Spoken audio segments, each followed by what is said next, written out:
सास के 50वें जन्मदिन पर गरीब बहू ने बनाया 3 मंजिला केक। बहुओं कहाँ रह गई? 4 बजे की मूवी है, 3:30 तो तुमने घर में ही बजा दिया। जल्दी चलो। आ गए माँ जी, चलिए। माँ जी, मैंने आपकी दवाइयाँ भी रख ली हैं। तुम्हें दवाई रखने की क्या जरूरत थी? हम सब मूवी देखने जा रहे हैं ना, इसलिए मैंने अपने बैग में माँ जी की दवाई रखी। लगता है तुम्हें किसी ने बताया नहीं। माँ जी के साथ सिर्फ मैं और अलीशा जा रही है, ना कि तुम। जब आप सुबह कह रही थी कि मैं अपनी बहुओं के साथ मूवी देखने जाऊंगी तो मुझे लगा। मैंने अपनी बहू के साथ कहा था, ना कि अपने बेटे की बीवी के साथ। तूने भले ही मेरे बेटे को फंसाकर शादी कर ली है और उसकी बीवी बन गई, लेकिन मैं कभी भी तुझे अपनी बहू नहीं मानूंगी। अलीशा स्वाति से दवाई लेती है और अब मनोरमा अपनी दोनों बहुओं के साथ मूवी देखने के लिए चली जाती है। तो वहीं स्वाति पूरे घर में अकेली घर के काम करने लगती है। इस घर में आए हुए मुझे 1 साल होने वाला है, लेकिन माँ जी ने अभी तक मुझे अपनाया नहीं। मेरे बाद आई नताशा और अलीशा को तो माँ जी बेटियों जैसा प्यार करती है। पता नहीं मैं कभी माँ जी का दिल भी जीत पाऊंगी या नहीं। स्वाति हर दिन इसी आस में रहती कि आज नहीं तो कल उसे मनोरमा जरूर अपना लेगी, लेकिन ऐसा नहीं होता। समय गुजरता है और अब मनोरमा कुछ दिनों में 50 साल की होने वाली थी। हम तो कह रहे हैं कि आपका 50वां जन्मदिन इस बार हम पहाड़ों पर मनाते हैं। अरे नहीं बेटा, तुम लोग तो जानते हो कि मेरे घुटनों में कितना दर्द रहता है। अब पहाड़ों पर जाना मुझसे ना हो पाएगा। ये आपका 50वां जन्मदिन है, कुछ तो स्पेशल होना चाहिए ना। हम आपके लिए कुछ सरप्राइज प्लान करेंगे। तुम लोग जो भी करोगे अच्छा ही करोगे, पता है मुझे। अब मैं सोने के लिए जा रही हूँ, तुम सब भी समय से सो जाना। मनोरमा अपने कमरे में सोने के लिए चली जाती है। तो वहीं नताशा और अलीशा जन्मदिन के लिए प्लान करते हैं। एक काम करते हैं, हम लोग अपने हिसाब से पार्टी करते हैं। जैसे हम यंगस्टर्स अपना बर्थडे मनाते हैं, ठीक उसी तरह ये ठीक रहेगा। माँ जी को भी नहीं लगेगा कि वो अपना 50वां जन्मदिन मना रही है। उनको तो ऐसा लगेगा जैसे कि अभी वो 21 साल की हुई है। मैं तो सोच रही हूँ कि क्यों ना हम लोग माँ जी के जन्मदिन पर सत्यनारायण की कथा करवाएं।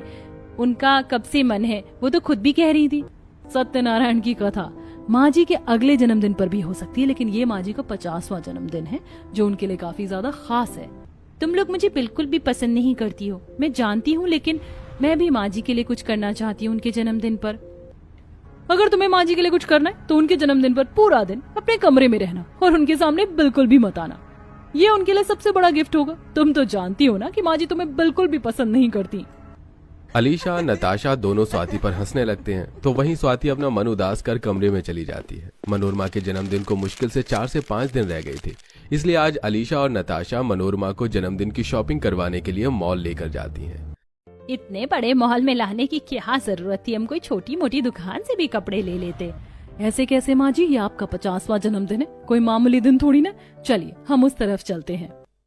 अलीशा और नताशा को अपनी सास को शॉपिंग करवानी थी, लेकिन अब वो अपने कपड़े खरीदने लगती हैं। ये ब्लू वाली ड्रेस कितनी ज्यादा हॉट लग रही है ना। मेरे पास तो इस कलर की कोई ड्रेस भी नहीं है, मैं तो यही ड्रेस लूंगी। मुझे भी ये येलो वाली ड्रेस काफी पसंद है, मैं तो यही लूंगी। जन्मदिन माँ जी का है, लेकिन हर कोई हमें देखेगा। ऐसे ही शाम हो जाती है, लेकिन दोनों सिर्फ अपनी शॉपिंग में लगे होते हैं और अपनी सास के लिए कुछ भी नहीं खरीदती। माँ जी, शाम हो गई और आपने कुछ भी पसंद नहीं किया। कोई बात नहीं, हम कल परसों आ जाएंगे। मनोरमा को बुरा तो लगता है, लेकिन वो अपनी बहुओं से कुछ नहीं कहती। वहीं दूसरी तरफ स्वाति। अच्छा हुआ शादी से पहले मैंने कढ़ाई सिलाई का काम सीख लिया था और मेरे पास ये एक नई सिंपल सी साड़ी भी रखी है। मैं इस पर ही अच्छे से कढ़ाई बुनाई करूंगी और माँ जी के जन्मदिन पर उन्हें दूंगी। कितनी खुश हो जाएंगी वो।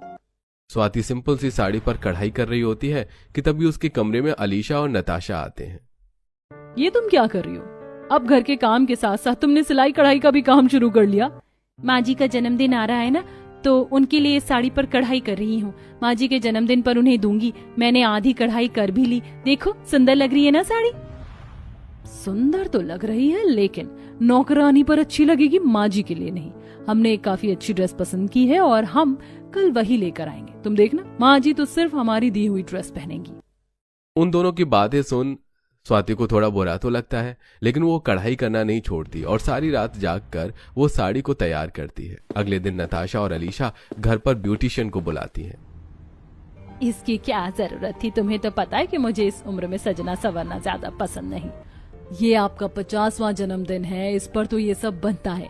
देखो, तुम माँ जी को पूरी तरह से मेकओवर कर दो, जैसे हमने तुम्हें बताया है। वो ब्यूटिशियन मनोरमा के फेस पर क्रीम लगाकर उसकी आंखों पर खीरे रख देती है। और अब सबसे पहले वो मनोरमा के बाल काटती है, साथ ही उसके नाखून को लंबी और रंगीन कर देती है। थोड़ी देर बाद जब मनोरमा उठती है और ये सब देखती है तो उसे काफी बुरा लगता है। ये तुमने क्या कर दिया? नाखूनों तक तो फिर भी ठीक था, तुम लोगों ने मेरे बाल कटवा दिए। जानती हो ना कि मुझे मेरे बाल कितने पसंद हैं। माँ जी, इस उम्र में तो हर कोई छोटे बाल ही रखता है। आपको भी तो बाल बनाने में दिक्कत होती थी और आप कितनी ज्यादा अच्छी लग रही हैं। देखना, पार्टी में तो हर कोई आपको ही देखता रहेगा। मैं तो यही सोच रही हूँ कि कोई हमारी माँ जी पर लाइन ही ना मारने लग जाए। ये सब नताशा और अलीशा के लिए एक मजाक था, लेकिन मनोरमा को इससे काफी बुरा लगता है। तो वहीं स्वाति को भी ये सब पसंद नहीं आता, लेकिन वो चाहकर भी कुछ नहीं कर सकती थी। ऐसे ही 1-2 दिन और गुजरते हैं और अब नताशा और अलीशा किसी क्लब की तरह पूरे घर को डेकोरेट करवाती हैं। ऐसे ही 1-2 दिन और गुजरते हैं और आज मनोरमा का 50वां जन्मदिन होता है। स्वाति सुबह सुबह ही उठकर अपनी सास के मनपसंद पकवान बनाती है और खास तौर पर अपनी सास के लिए अपने हाथों से केक बना रही होती है। माँ जी को फल कुछ ज्यादा ही पसंद है आज, तो मैं सारे केक को फल से भर दूंगी। वैसे माँ जी का 50वां जन्मदिन है, तो क्यों ना मैं केक को थोड़ा स्पेशल बनाऊं। एक काम करती हूँ, 3 मंजिल का केक बनाती हूँ, माँ जी खुश हो जाएंगी। देखो देखो, कोई केक बना रहा है, वो भी 3 मंजिल का। स्वाति, तुम क्यों इतनी मेहनत कर रही हो? उस दिन तो माँ जी के लिए ड्रेस बना रही थी और अब ये 3 मंजिल का केक और खाना, हमने सब कुछ अरेंजमेंट कर लिया है, तो यह सब करने की कोई जरूरत नहीं है। तुम अपने तरीके से माँ जी का जन्मदिन बना रहे हो और मैं अपने तरीके से, तो मुझे बनाने दो। स्वाति का जवाब सुनकर नताशा और अलीशा मुंह बनाकर वहां से चले जाते हैं। शाम होती है और अब दोनों अमीर बहुएं अपनी सास को मॉडर्न ड्रेस पहनाती हैं और मॉडर्न तरीके से ही तैयार करती हैं। मनोरमा को जन्मदिन पर 1 पीस ड्रेस, फुल मेकअप और कटे बालों में देख सभी मेहमान बातें बनाने लगते हैं। अरे अरे, देखो कैसे बुढ़ी को 50 साल की उम्र में जवान बनने का शौक चढ़ा है। लगता है अपने आप को रेखा समझ रही है। माँ जी, ये देखिए, आपका केक भी आ गया। हमने स्पेशली चॉकलेट केक बनवाया था आपके लिए। मनोरमा को चॉकलेट बिल्कुल भी पसंद नहीं थी, लेकिन अपनी बहू के लाए हुए चॉकलेट केक को मनोरमा को काटना ही पड़ता है। मनोरमा जब अपना बर्थडे का केक खाती है तो फौरन उसे निकाल देती है। ये सब क्या है? तुम लोग तो जानती हो कि मुझे शुगर है, उसके बावजूद भी तुमने ये मीठा केक मंगवाया है। आप तो जानती हैं कि केक तो मीठा ही होता है और थोड़ा सा खाने से कुछ नहीं होता। मनोरमा के केक काटने के बाद दोनों बहुएं अपने दोस्तों के साथ ड्रिंक करने लगती हैं। खाने में भी उन्होंने बर्गर, पिज्जा ये सब मंगवाया होता है, जिससे ज्यादातर मेहमान खाना नहीं खाते और सब चले जाते हैं। ये सब देख स्वाति को काफी बुरा लगता है और वो अब सबसे अपना बनाया हुआ 3 मंजिल वाला केक लेकर आती है। माँ जी, मैं जानती हूँ कि आपको शुगर है, इसलिए मैंने इस केक में बिल्कुल भी चीनी नहीं डाली, बल्कि शुगर फ्री टैबलेट का इस्तेमाल किया है। और आपको फल ज्यादा पसंद है ना, इसलिए मैंने फलों वाला ये 3 मंजिल का केक बनाया। आपको इस तरह के केक पसंद है ना? मनोरमा इस बार मुस्कुराती है और स्वाति के लाए हुए 3 मंजिला वाले केक को काटती है। स्वाति सबसे पहले अपने सास को केक खिलाती है और साथ में अपनी बनाई हुई साड़ी भी देती है। माँ जी, मैं जानती हूँ कि ये साड़ी ज्यादा महंगी तो नहीं है, लेकिन मैंने इस पर खुद कढ़ाई की है और अभी तो आपका मनपसंद खाना भी रह गया है। अब जल्दी से ये साड़ी पहनिए, फिर हम सब खाना खाते हैं। माँ जी, इस साड़ी को पहनेंगी? मैं अभी इस साड़ी को इसकी औकात दिखाती हूँ। नताशा स्वाति के हाथ से साड़ी छीनने लगती है। वहीं मनोरमा नताशा का हाथ पकड़ती है और कहती है, उस दिन शॉपिंग करवाने के नाम पर तुम लोगों ने अपने कपड़े ले लिए, मेरे बाल कटवा दिए, मुझे जोकर बना दिया और आज भी मेरे 50वें जन्मदिन पर तुम लोगों की वजह से मेरी इतनी बेइज्जती हुई। लेकिन स्वाति बहू ने सब कुछ संभाला। उसको पता था कि मुझे शुगर है, उसे ये भी पता था कि मुझे क्या खाना पसंद है क्या नहीं। उसने सब चीजों का ध्यान रखते हुए मेरा जन्मदिन को खास बनाना चाहा, लेकिन तुम लोगों ने सब बर्बाद किया। स्वाति बहू, अब तुम्हें और मेहनत करने की कोई जरूरत नहीं है, तुमने मेरा दिल जीत लिया।